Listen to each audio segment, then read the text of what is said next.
fırsatta Süper Lig'e renk katıp güzelleştireceğini ifade ettik. Yani bunu söylerken de aslında Amespor'un sahip olduğu kimlik, renk, değer yargılarıyla Süper Lig'e bir renk katacak.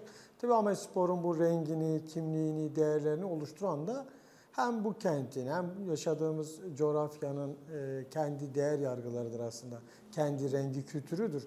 Bu rengi ve kültürü taraftarlarıyla birlikte Süper Lig'e taşıyacak olan Ahmetspor tabii ki de Süper Lig'i güzelleştirecek, değer katacak Süper Lig'e. Nihayetinde böylesine kadim bir kentte, kadim bir coğrafyada yıllardır oluşan biriken değer yargıları bir şekilde Süper Lig'de karşılık bulacak, yer bulacak. Bu tabii ki de kıymetli. Biz de hep her fırsatta şunu da ifade ettik. Yani Ahmetspor sadece bir futbol takımı değil, Ahmetspor bir kimliktir, bir değer yargısıdır. Bu değer yargısını da oluşturan içinde yeşerdiği, büyüdüğü toplumun değer yargılarıdır. Ahmetspor bu anlamıyla farklı ve Süper Lig'e de anlam katacak bir kulüptür. Yani, mücadele ettiğimiz ve Süper Lig'e çıktığımız lig ile Süper Lig arasında çok büyük farklar var. Yani seviye itibariyle çok farklı. Tabii ki Ahmetspor genç bir kulüp, hep ifade ettik. Çok genç bir kulüp ve 1. Lig'de 2. yılından sonra Süper Lig'e çıkma başarısı gösteren de bir kulüp. Bu anlamda bizim Süper Lig'e hazır konuma gelmemiz süre itibariyle gerçekten bizleri zorluyor. Hemen işte Süper Lig'e Mayıs ayının başında çıkma yönünde artık son maçımızdan kesinleşen ama sonrasında kongre süreci ve şu an yeni bir kadro yapısı oluşturmak, Süper Lig'e uygun hoca, Süper Lig'e uygun futbolcu, Süper Lig'e uygun tesis, Süper Lig'e uygun bir stat. Tabii ki de bir stadımız var ama hani Süper Lig'le birlikte oluşan ihtiyaçları da gidermemiz gerekiyor. Bir yönüyle statta çalışmalarımız devam ediyor. Tesiste mevcut altyapı, yani futbolcularımız için ve bizler için en önemli olan şey antrenman sahaları. Şu an antrenman sahalarımızı tamamen kaldırıp yeniliyoruz ve bu ciddi bir hem ekonomik maliyet ve ciddi bir zaman, ciddi de bir uğraş. İçinde bulunduğumuz bina, yani ana binamızı da hem idari anlamda hem de futbolcuların kamp döneminde konaklaması nedeniyle uygun bir hale getirmek için yoğun bir çalışma içerisindeyiz. Evet, Süper Lig'e bu dediğimiz eksikliklerimizi gidererek bütün bir Süper Lig'e uygun tesis, altyapı, futbolcu ve hocayla başlamak istiyoruz. Bunun için daha yoğun bir mesaiye ihtiyacımız var ve bu yoğun mesaiyi de şu anda hem yönetim kurulu hem çalışanlarımızdan hepimiz aslında yerine getirmeye çalışıyoruz.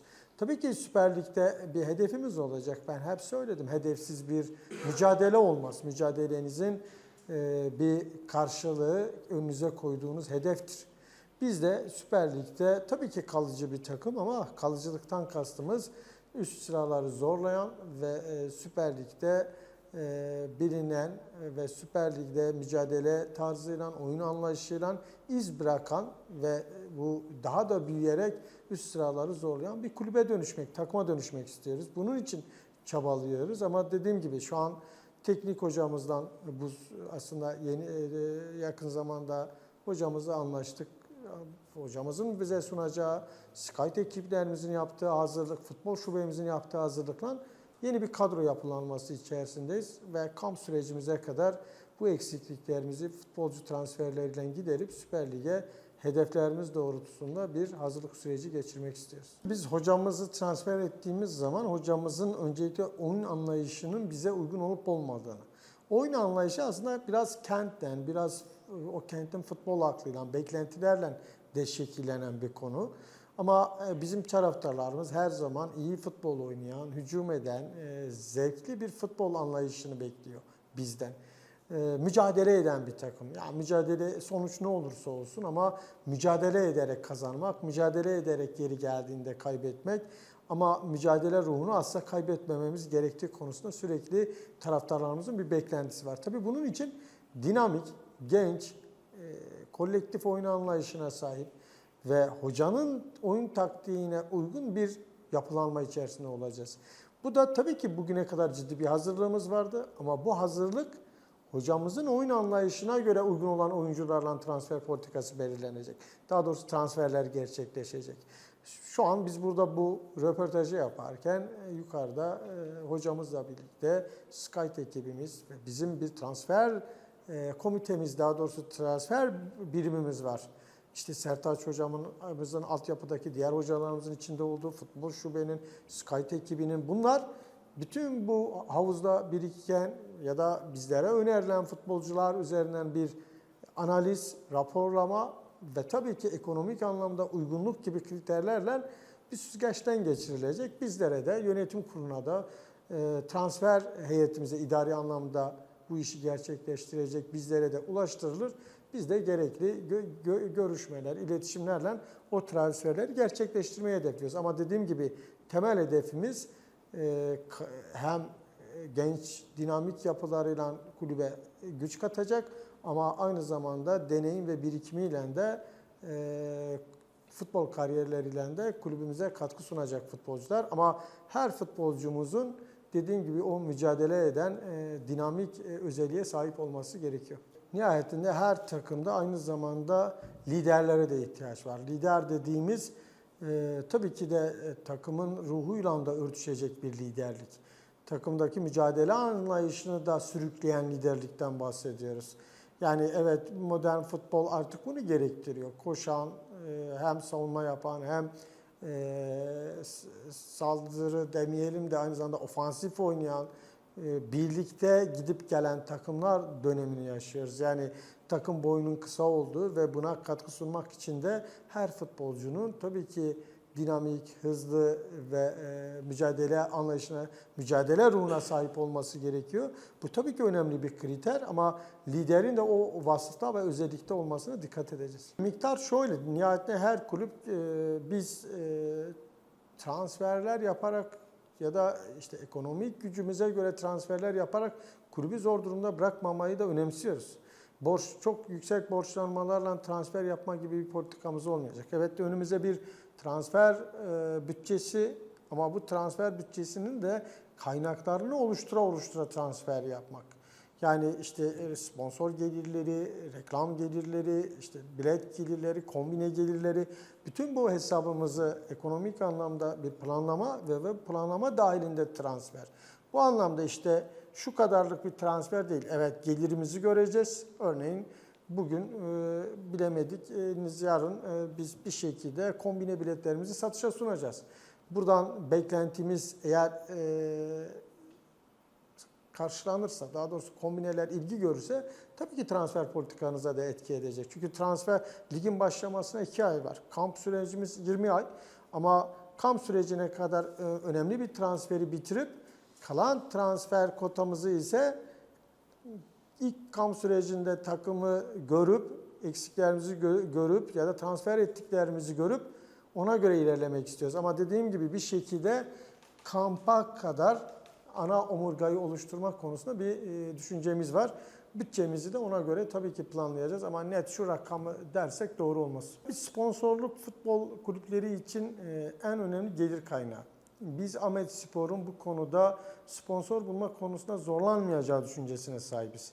Arkadaşlarımız, yeni yönetim kurulumuz hem forma reklamları, sponsorluk anlamında hem stat'taki reklamlar gibi birçok konu başlığında çalışmalarını ve fiyatlarını belirlediler. Gelen talepler, evet yoğun talep vardı ama dediğim gibi belirlediğimiz ekonomik standartları karşılayacak sponsorlar konusunda iletişimimiz sürüyor. Ben hani bu konuda Ahmetspor'un görünürlüğü de herkesin malumu, kamuoyundaki ilgisi ya da toplumdaki karşılığı. Ben bu anlamda hem sponsor konusunda işletmelerimizin, şirketlerimizin Ahmetspor'la ortaklaşma ya da Ahmetspor'la işbirliği içerisinde olmaları çok kıymetli. Gerçekten hem kurumlarımız hem sponsor olan şirketlerimizin görünürlüğüne ciddi katkı sunacak. Aynı zamanda kulübümüzün de mali açısından önemli bir yükünü almış olacaklar.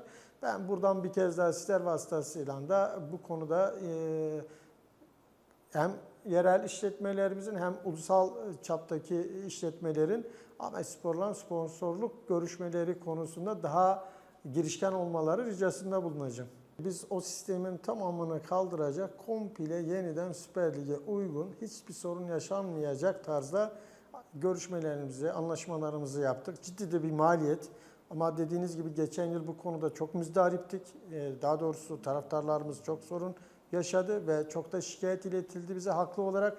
Ama bu bizim önceki dönemde lig devam ederken giderebileceğimiz bir sorun değil. Şu an bile görüşmelerimiz, anlaşmalarımız tamamlandı. Lige hazırlanması için onların da çok hızlı bir şekilde çalışması gerekiyor. Çünkü hem altyapısıyla hem üst yapısıyla önemli bir teknolojik çalışmayı gerektiriyor. Şirketlerle görüşüldü, anlaşmalar sağlandı. Yakın zamanda bütün o girişteki okumaları yapan cihazlar yenilenecek. Ben şöyle söyleyeyim, yani taraftarlarımızdan ricamızdır. Tabii o sevinç anında ya da sürekli tezahürat anında koltuklara basarak seviniyorlar. Maalesef o hasarın tamamı bizden tazmin ediliyor. Kulüp bu sene bu konuda da ciddi bir ödeme yapmak zorunda kaldı İl Gençlik Spor Müdürlüğü'ne. Biz 2 gün önce İl Gençlik Spor Müdürümüzden sahada bir geniş tarama yaptık. Evet, yeni stadımızın çimi de yenilendi. Bir kez daha yenilendi. Ve staddaki alanlar konusundaki taleplerimiz. Özellikle biz batı kısmındaki VIP alanını bayağı genişlettik. Tabii ki yeni localar yapma konusunda talebimiz var. Henüz maalesef bakanlıktan bu konuda girişimlerimiz henüz sonuçlanmadı. Onlardan onay almamız gerekiyor. Hem stadın statik yapısına zarar vermeyecek tarzda bir yapılanma, daha doğrusu inşaat aşamasına girmemiz gerekiyor. Evet, onay aşamaları, proje aşamaları biraz gecikti ama umarım en kısa sürede bu süreci aşar ve localarımızdan yeni döneme hazırlanırız. Ama dediğim gibi statta bütün taraftarlarımızın konforlu bir şekilde statta yer alması için hem hijyen açısından yeni alanlar oluşturuluyor, temizleniyor, elden geçiyor ama en önemlisi de maç izlerken daha konforlu bir izleme için koltuklar, diğer ihtiyaç duyulan kalemlerin hepsi yenileniyor. Çok daha farklı olurdu. Yani kendi stadımız olduğu zaman öncelikle üzerine doğrudan bir tasarruf hakkınız oluyor. Değiştirme, dönüştürme ya da ihtiyaca göre yenileme. Ama şu an kiraladığımız bir staddayız. Öncelikle tabii ki kiralama bedeli ödüyoruz. Kiralama bedelinin yanı sıra her kazancımızın belirli bir oranının bu sözleşme kapsamında kendilerine aktarıldığını zaten bütün statlarda böyle bize özgü bir şey değil. Yani kiralık olan statlarda. Ama tabii ki bu kentin kendisine ait bir stadının, yani kulübünün kendisine ait bir stadına ihtiyacı var.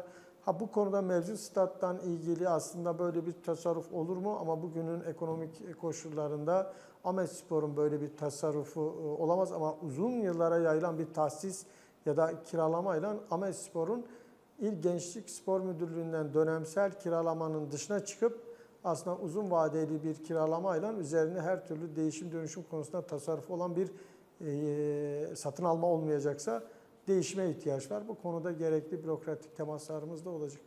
Tabii bir ön rapor hazırlanmıştı daha önce ama bu hocamız dün başladı, dün geldi. Kendisini bugün çalışmayla mevcut futbolcularımızın bir tarama dediğimiz elimizdeki veriler ve hocanın izlenimleriyle bir sonuca varılacak. Tabii ki işlerinden kalacak futbolcularımız da var ama hani Süper Lig'in ya da hocamızın oyun anlayışıyla oyun anlayışına göre gerekli olan yeni transferler gözetimine yer açmamız gerekiyor.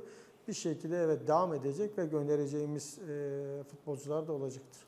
Ya tabii ki biz adil, eşit bir yönetim istedik. Her fırsatta bunu ifade ettik ve hakemlerden de Futbol Federasyonu'ndan da beklentimiz bu. Ama tabii öncelikle bizim taraftarlarımızın öncelikle sahalarda biz maalesef çok ciddi cezalar yedik. Yani çok ciddi para cezaları ödedik. Kulübümüzün kasasından çıkan aslında bugünün şartlarına bir futbolcu transfer edeceğimiz ücreti maalesef saha olaylarından dolayı TFF'ye ceza olarak ödedik.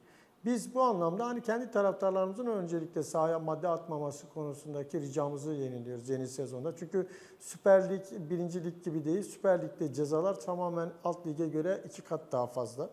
Biz bu anlamda sahip olduğumuz kültür ve değer yargılarına göre evet taraftarlarımız takımını destekleyecek ama sahaya her fırsatta madde atmayın dedik ama atılan maddelerden çokça ceza yedik. Ama öte taraftan evet Ahmetspor yıllarca farklı uygulamalara maruz kaldı. Ama temennimiz o ki Süper Lig'de bu tür ayrımcı uygulamaların ya da taraftar yasağı kararlarının olmayacağı ve seyir zevkini yükselten taraftarların statlarda yer bulduğu bir dönem olur. Biz taraftarsız bir maç olmaz. Yani statlara o heyecanı, zevki katan aslında taraftarlardır. Ama Ahmetspor yıllarca taraftar yasaklama kararlarına maruz kaldı. Özellikle deplasman karşılaşmalarında. Biz bu dönemde bu tür uygulamaların olmayacağı, adil, eşit bir yönetim ve herkese aynı yaklaşımın sergilendiği bir durumda olmak isteriz. Nitekim bütün iletişimimiz, ilişkimiz Türkiye Futbol Federasyonu'na olan temaslarımızda bu beklentilerimizi hep ifade ettik, etmeye de devam edeceğiz. Tabii ki çağrımız var. Yani böyle bir toplantı. Görüşmelerimiz taraftarlardan sonra yöneticilerimizin devam ediyor. Yakında kendileriyle bu konuda bir çalıştay programımız da olacak. Bütün taraftar gruplarını bir araya getiren ve Süper Lig'e uygun yeni bir model nasıl yaratılabilir? Takımın stat içerisinde desteklenmesi, daha kolektif bir destek anlayışı için neler yapılabilir üzerinde çalıştaylarımız olacak. Ama tabii ki de biz taraftarlarımızın her birinin o özgünlüğünün farkındayız. Ama statta bir arada olmak, statta rakip üzerinde ya da tezahüratın stat'taki etkisi anlamında taraftarlarımızın bir arada olmasını önemseriz. Biz bulunduğumuz lig itibariyle evet buraya çok da taraftarı olan kulüp gelmedi ama Süper Lig'de kulüpler de buraya taraftarlarıyla gelecek. Bu anlamda bizim daha baskın, daha kendi takımımızı destekler bir tezahürat anlayışı için bir arada olmak, birlikte tezahürat yapmaya ihtiyacımız var. Umarım taraftar gruplarımızda en sağlıklı yöntem konusunda iradelerini ortaya koyar ve bir sonuca ulaşırlar. Biz hani taraftarlarımızdan bağımsız karar almama, yani ortak akıl dediğimiz ve istişare kültürüyle karar almayı benimseyen bir kulübüz. Tabii ki kendileriyle bu konuda görüşmelerimiz, taleplerimiz, ricalarımız olacak ama dediğim gibi kulübün menfaatine olan doğru karar konusundaki tutumdan da asla taviz vermeyiz. Ama istişare edecek, birlikte kararlaşacak ve ortaklaşacağız. Ortaklaşmak zorundayız da. Yani daha sağlıklı bir ilerleme için, daha sağlıklı bir destek için.